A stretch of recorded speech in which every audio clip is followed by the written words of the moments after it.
are not in control of what happens to you,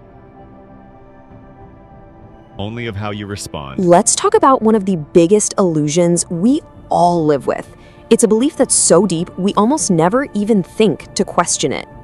We all do, right? We wake up every single day with this feeling that we're the ones steering the ship, that we're the captain of our own destiny.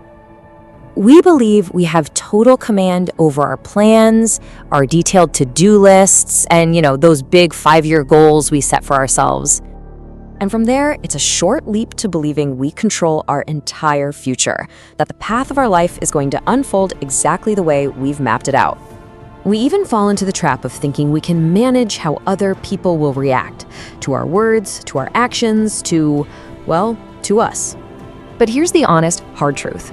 Most of the time, you're not in control of any of that, and just admitting that can be really, really tough. But listen, this is not a personal failure. It doesn't mean you're weak. It's just, it's the fundamental nature of reality. Okay, so if this is just how things are, why does it cause us so much pain, so much anxiety? Well, that's where things get really interesting. Life just doesn't operate on our schedule. It doesn't ask for permission. Stuff happens without any warning. People change. And our best laid plans, they completely fall apart. And this right here is the absolute key. Our suffering, our stress, all that anxiety, it doesn't actually come from the events themselves. It's not because life is out to get you. It comes from one single flawed belief. We expect to have control over things that are, by their very nature, uncontrollable. Now, thankfully, this is not a new problem. In fact, one of the most powerful people in history grappled with this exact same challenge almost 2,000 years ago. The Roman Emperor Marcus Aurelius wrote this in his private journal, and believe me, this one idea is a total game changer. He figured out that you can't stop the storm, but you can always control how you see the storm. It's not about the event, it's about your judgment, your interpretation of it. The world itself, it's neutral.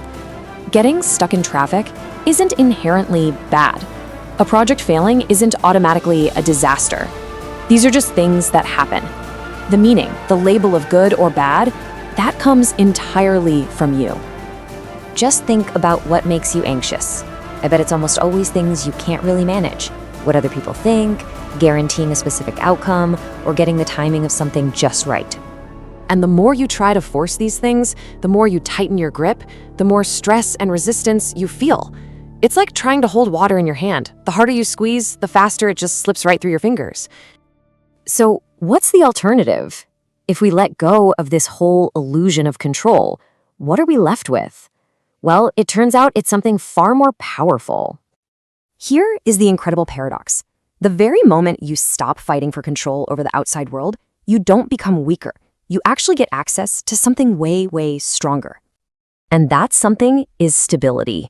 Not the stability of a perfectly predictable life, but the stability of a mind that cannot be shaken.